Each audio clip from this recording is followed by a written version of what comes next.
There are moments in every person's life when they face intense adversity. They're crucibles that forge who they become as individuals and as leaders. Now more than ever, we need leaders who are called to a higher standard, focused on leaving it better than they found it and paying it forward to the next generations.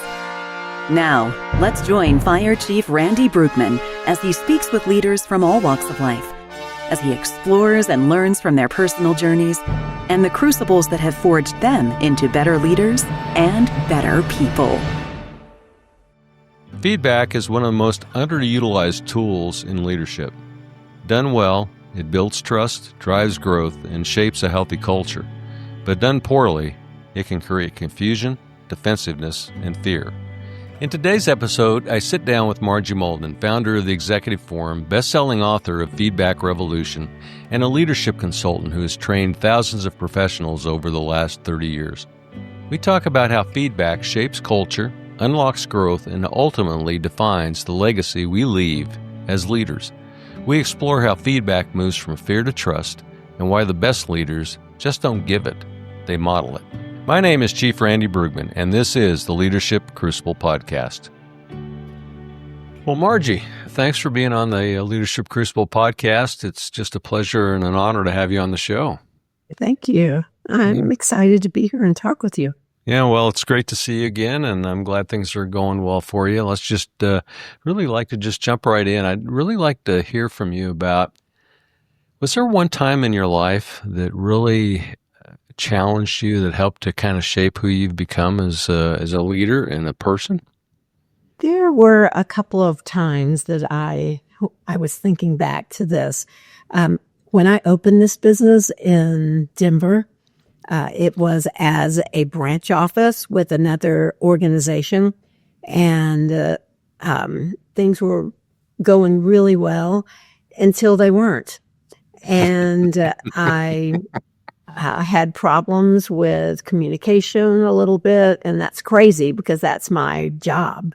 Mm-hmm. And but things were just fractious, and we had some friction. And I did what any other crazy person would do. I went to the SBA and I got a loan and I did a buyout. And that put all the weight on my shoulders, and I knew what I needed to do. That was pretty much a turning point for me. That was really a bold move. It was. There's no question that you get up and go to work the next morning. That's true. Yeah, when you're motivated to pay the loan back, and you're the one responsible for that, it's it's a lot of weight on your shoulders, especially when you're that age. I mean, that was a big step. Yeah, it was. It felt right though, and I paid the loan back in under a year. Had a big party, and then went right back to work. Yeah. Well, and you've done extremely well over the last 30 years. So, thank you. Yeah, you really have. You've led the Executive Forum in Denver for the last 30 years, and that's really focused on, I think, creating the next generation of leaders in one way. It is. I mean, you're really helping business and individuals really hone their leadership skill set. Yes, it's fun to watch people grow and to see them believe in themselves also. In fact, just a little story to represent that. There was a woman I was coaching. She was an engineer, a water engineer. So she's pretty technical, and she was pretty bummed because she was not getting promoted. And I said, let's take gender off the table. That's not an issue. You're smart. Let's look at the assignments you're getting and what you're doing. And within a year, she was promoted. So that was great. But I saw her again 2 years from then, and she ran up to me and gave me a big hug. And she said, Margie, I got promoted again. And 2 of my direct reports got promoted also. So she had really taken everything to heart, and she was using everything that we had learned. And it was just such a nice feeling to know that not only was I a leader in the middle, but I had my hands out on her shoulders and her colleagues, Yeah. and they had their hands out, and it becomes a united effort in that way. Well, and I think that trickle down impact of what leaders can do when they help others and invest in other people, that's a great example of that. I mean, you impacted 3 people there, and they probably Right. went on and impacted, several others. I think so. I think within her team, she developed a culture of leading and learning. Yeah. And that's, for me, that's all I can really ask for, that you demonstrate what you've learned, model it, and actively use it. Yeah. Yeah, I think some of the best moments I've had throughout my career is when I've had people that have worked for me go on to be a fire chief, or people that Yep. worked on my crews got promoted because you could see the investment in time paid off, and then you could just see where their trajectory had changed, and there's nothing better than that. No, it's a really self-fulfilling and self-satisfying situation when you see that. You're right. Yeah. So you have a new book out. I do. Yes, I it's called do. Feedback Revolution. Yeah. Yeah. So let's talk a little bit about that, because we had a chance to have a conversation before this podcast with a friend of ours, and we got into the whole issue of feedback Yeah. from an organizational perspective. But I think there's a real mindset shift that you've brought to the table, and that is, you call feedback a gift. Can you explain that a little bit? Yeah. It started with me. I had a trusted colleague who gave me some tough feedback.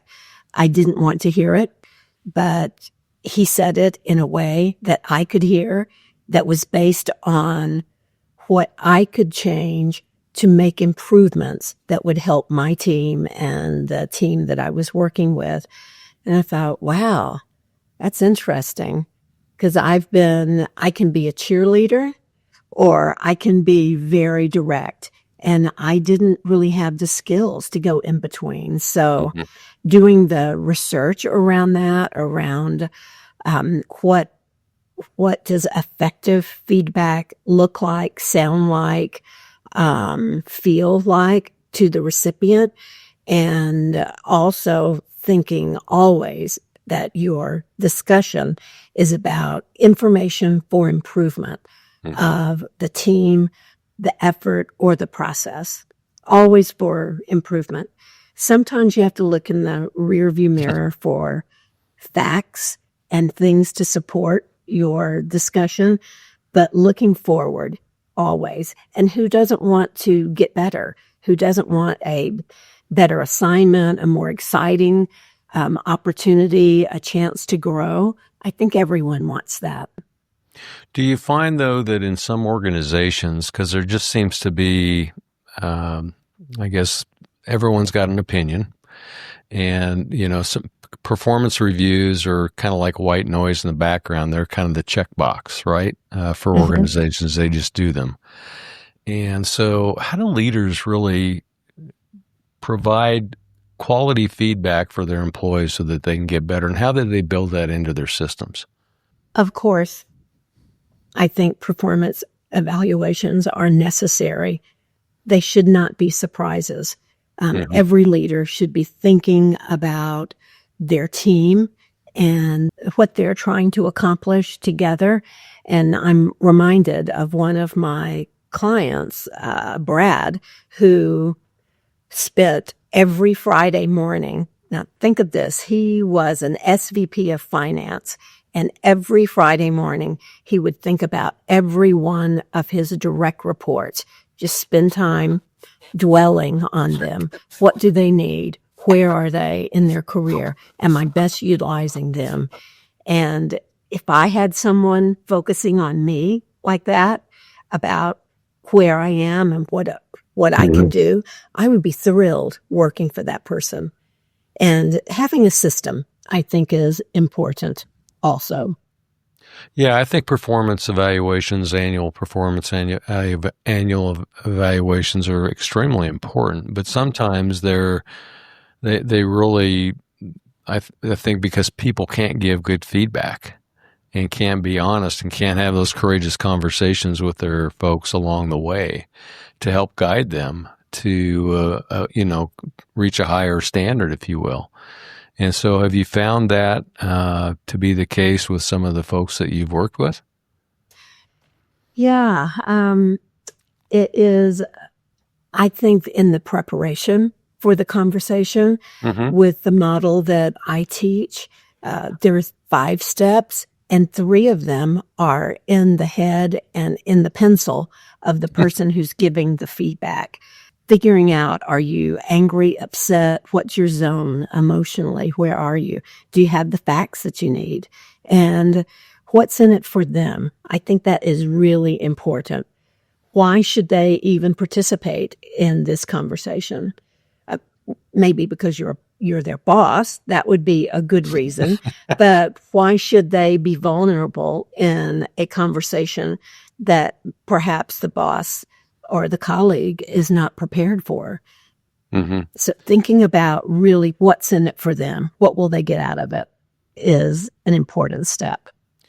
I think that's really an important perspective because so oftentimes because evaluations are looking backwards.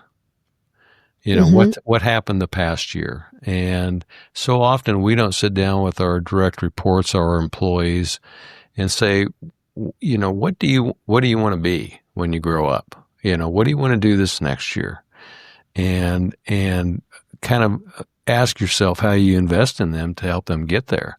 It's just not about getting the work done every day. It's about helping them to achieve what they want to achieve. Oh, that's so true. And actually getting to a point where feedback is not a nasty word. Mm-hmm. Just saying something simple like, hey, Randy, I noticed something in the meeting earlier this morning. Do you have a minute? Can we talk about that? Yeah. Non-threatening, just 2 colleagues having a conversation. And that builds trust going forward also. Yeah. Yeah, it does. When you can pull them aside and say, "What were you thinking when you when you brought Tell me that up?" more. Right? And just tell me a little bit more about where you were going with that. And so yeah, Be curious. I think that's really important. You've had the ability, I think, through the executive forum to train thousands of people. And what do the best leaders get right about feedback, and what do some of them miss? I think it's like in real estate, location, location, location. I would say with feedback, it's focus, focus, focus. Focus on your individuals, on your mission, whether you are a for-profit, government, an agency. It doesn't matter. The communication is the same in all of those. And the best leaders will really quietly watch and lead and step in when they need to. And of course, from your perspective, if it's health or safety related, you just jump in and you help and you do what needs to be done. But in an operational setting or an administrative setting, it really is taking the time to think about that person and what they need. There are 2 things I think you can look at. There's motivation and ability. If the motivation is not there, maybe they're bored, maybe they educated out of that level, if you will. They can do it in their sleep, so they need more of a challenge. On the other hand, on the ability side, maybe there's skills that are needed. Maybe there's teaching, training. So knowing the difference between those 2 for each person is really a particular source of comfort for the person giving the feedback, because it's really directed in a way that can be used. Yeah, I think we always used to say it's always mission first, people always, Hmm. because you can't Yeah. meet the mission unless you take care of your people, and to keep them focused on what we need to do on a day-to-day basis, but also make sure that they're aligned with meeting that mission, and we're supporting them in doing so is really, really important. And part of that is, that ongoing feedback. It is. And you only get better when you practice. And there's a saying that's practice makes what? Practice makes perfect. Right?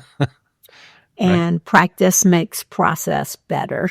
Yes. Also, Yeah. I would add. And one of the things with that, there's a circular model I talk about, or just 2 steps, that when you are gaining your competence in doing anything, you get better. And then you enjoy doing that task, whatever that might be. It might be a manual task. It might be a mental task. The same is true with giving feedback. When you are competent, you enjoy that competence and you look forward then to giving that feedback. So it gives you confidence then when you have a successful discussion with someone. So it's really that circle of focusing and having a process that you can use again and again and depend on it like a roadmap. Yeah. Feedback doesn't have to be negative. It has No, it has no. to be constructive, right? Um, yes. If Yeah. I'm hoping I get some feedback about how I can be a better participant, that's why we do evaluations. Mm-hmm. What could I do differently? Could I talk faster, slower? Could I vary? Could I ask for more stories? Could I tell more stories? How can I get better at getting my message across? Yeah. Yeah. So you've helped others lead with purpose. And I just wondered, what keeps you going? It's painful sometimes. Yeah. I seek out people who have a different opinion than I do. I want to add that to the mix. And when you do that, it takes longer. So I would say go slow to go fast, because your decisions and your thought process is always better when you broaden your horizon and your mental aspect of what you're doing. I can come to you for advice, which I would do readily because you're such an open, giving person. And I may not like that advice or that perspective, but then I have additional information, and then just stir it all up and see what you're getting. Well, and I think that's a really critical point today, because so often we find that there's camps that people just kind of park in today. It seems like, whether it's political or whatever the thought process is, and they don't reach across the aisle, so to speak, and say, well, what do you think? What do you think? And give me some context for that. Maybe I don't know that context, and that will help me maybe let go of my position a little bit if we're talking in political situations, for sure. Well, yeah, or even work situations where we have, sometimes very divergent paths to.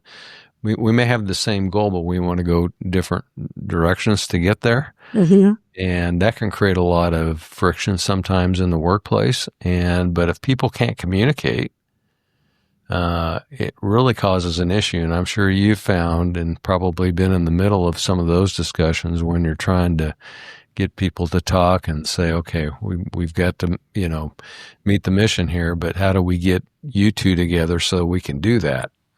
Yes. I had a project last month with a major transportation agency here in town, and those board members and the executive staff were just like this. And it was from things that were in the past. Yeah. I said, just let all that go, or let's talk about it. If you don't talk it out, you act it out. Yeah. And they were certainly acting it out.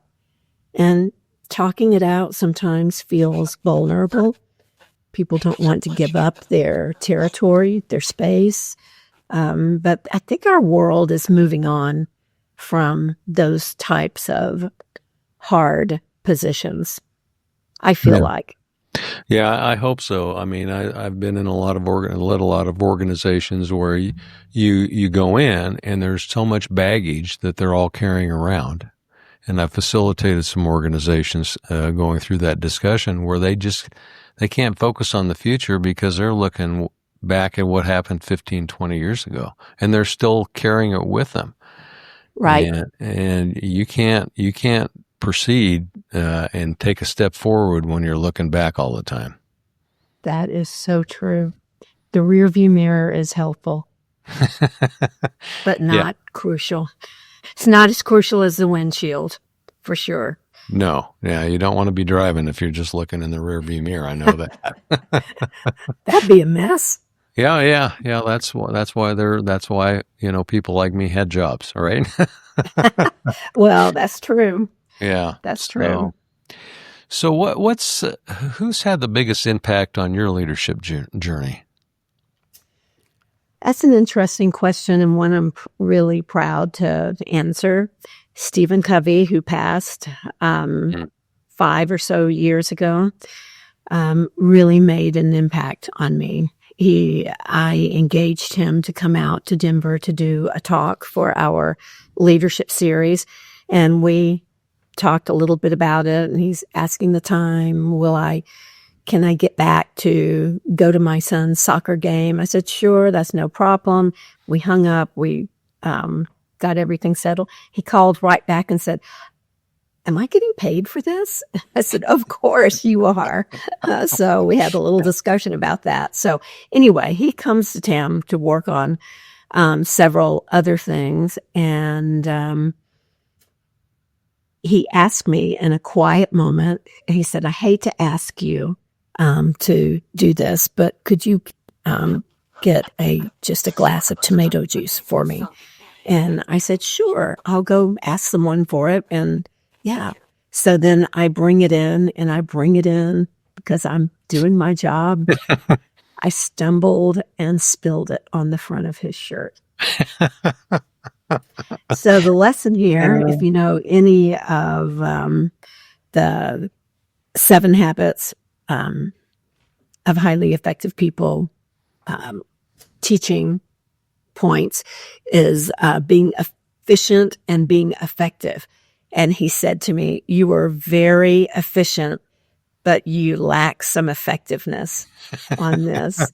and then we debriefed that later, and he's like, don't lose your enthusiasm. Don't lose your focus, but just slow down a little bit. And he continued to mentor me basically all of my career. It was wonderful. And I had another, a woman who was chair of a board I was serving on, community board. And she asked to meet with me when she was appointed.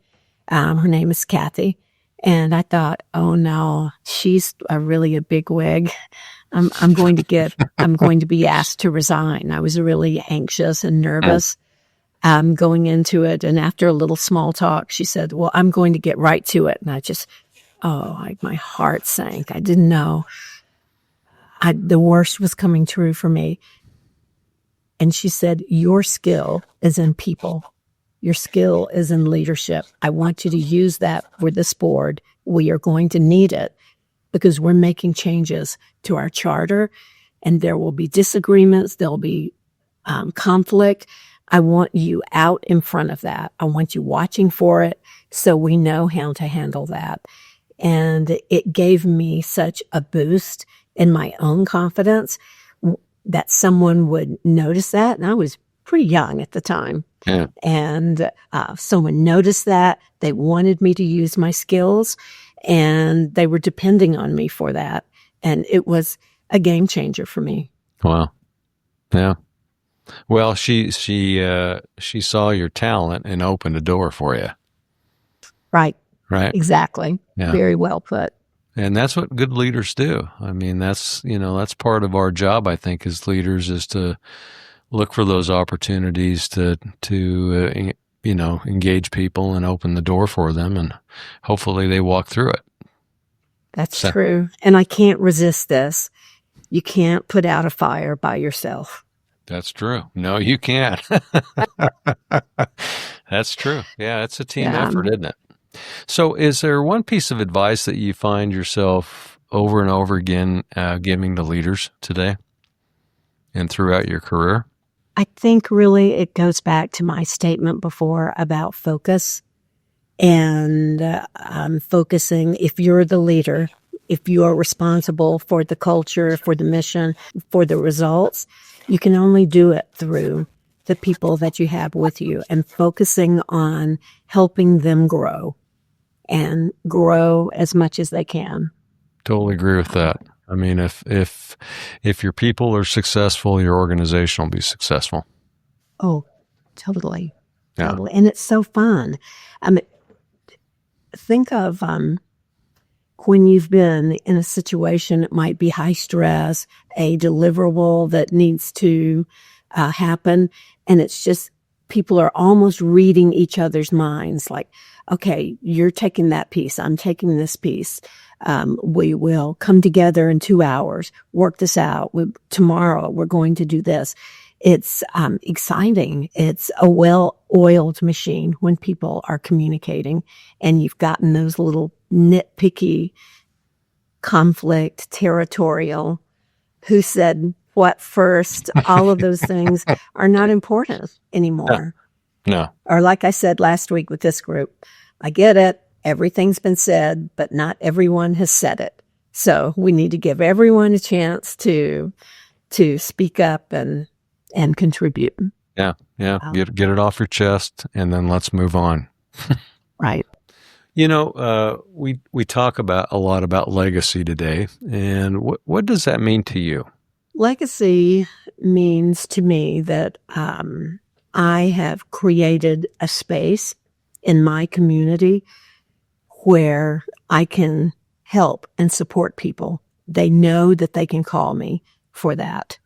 And then the teaching piece, building capacity in those folks as well, so that they are out modeling the things that we talk about.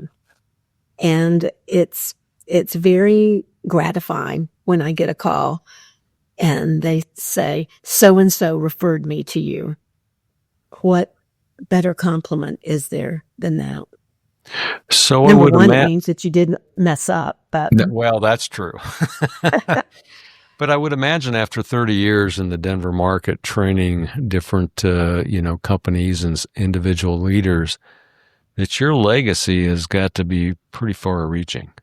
I think so. I hope so. I have a lot of colleagues that I trust, that I work with, and I made my best friends, male and female, in the business community. And we are kind of lockstep in this community effort to make Denver a better place to be, to learn, to grow, to raise a family, and to grow your business as well. Even though Denver is a large city and lots of big headquarters here, it's really made up of small businesses. Yeah. Well over 50% yeah. of people work for small businesses. And small businesses would be 100 employees or less, or even smaller than that? Yeah, smaller. Smaller. 50. Yeah. And sometimes those organizations do not have they don't have the margin to do some of the programs that the bigger organizations are taking on. And we do a lot of webinars and speaking events just so that people can grow and learn. Mm-hmm. And I'm not the end all and end all, but I have some things to share that I think are important. Yeah. No, I think that's really true. You wouldn't have been in business for 30 years and leading that organization. So, That's true. Yeah. Fair. Yeah. I just wanted to go back a little bit because on the question of feedback, uh, Hmm. and I was thinking as you were talking and just through the legacy that you've built, how important is feedback in developing culture, the right culture for your organization? It's absolutely necessary. Employees don't know what to do if they don't see it modeled or they don't expressly have a conversation about it. And words are the only vehicle that we have to translate that. And if we don't use words that are effective, use words that people can understand and be able to act on, then they're just going to deliver from the perspective of the best boss they've ever had. And maybe they've had terrible bosses. But if you really want to build that culture, having that, a system, and whatever system one chooses, but to be able to talk to someone about improvement and how to do that, how to contribute to that. We talk a lot about managing up as well. Mm-hmm. And that takes a lot of courage for a person to say to their boss, I noticed some things. Can we talk about that? Yikes. That's an Yeah. important conversation. Yeah. I've had those conversations as a leader several times where my folks will come in and say, we don't think that was a really good idea. And the way you handled that probably wasn't the best way to do that. And I think from a leader's perspective, you better be open to having that Mhm. conversation because those are really good opportunities to learn. It sure is. Yeah. And probably I would say the biggest thing that gets in the way of giving effective feedback, two things, ego and time. Yeah. But if you Great. don't have the discussion, you're going to have it later and it's going to take longer. Yeah. And it's going to be a lot worse. Yeah. Right? Putting something off. Well, I'll go back to Stephen for a moment. He made an analogy 100 years ago about a pot of spaghetti boiling. And if you don't vent it, it's going to boil over. Mm-hmm. And just that single act of venting changes the game. And it's that way in a meeting, in an interaction. And I wouldn't necessarily use the word venting, but being able to have that conversation without fear and with confidence. Yeah, really, really important to develop your culture. And I think part of that feedback process from a cultural perspective, it helps to create alignment. Oh, it sure does. Yeah. In my vision for a feedback culture, there's a manager sitting at her desk, and there are 5 people lined up to get their feedback on Friday afternoon or whatever day it is that they want it. Yeah. They want to be able to improve. And everyone, I believe, wants to get better and do a better job and to improve. And do they want to get promoted? And maybe this promotes them out of your team. That's great. Someone else will come through and you are known as the developer of people. Yep. People whisperer. Yep. Yeah, that's a good moniker to have. Yep. So I want to end today with, I think, a really important question. And that is, if you could go back and give advice to yourself when you were a young person, what would you say? I would say have more patience. I had a mentor, but I needed a local mentor also. And someone to help me look at the business from a business perspective, not a personal perspective. But that also, while I'm saying that, it requires both. even though we are collectively in the professional development and learning space, sometimes we don't slow down to take our own learning. And the very act of slowing down and learning something, just not drinking from a fire hose when you are young, growing your business, raising a family, figuring out everything, just slowing down a little more. Yeah, Although I don't know how you would do that. I can imagine since it's my situation, a young woman running a business, 2 kids, all in sports, but taking, it's a lot in that time of life. Yeah, it is. It is. And yeah, I think in just taking the time to enjoy the moments, oftentimes I look back on my own career and go, I did a lot of things, but I don't know at the time that you accomplished those that you really took time to enjoy it because you were off to the next adventure, right? Yeah. What's next? What's next? And you were just going, it was kind of like being the hamster on the wheel almost. Yeah. Exactly. There's so many moving parts, but being present, I think I would add that too. Yeah. And that was not something that we talked about in those years, but being present to enjoy what you're doing, allow other people to enjoy that.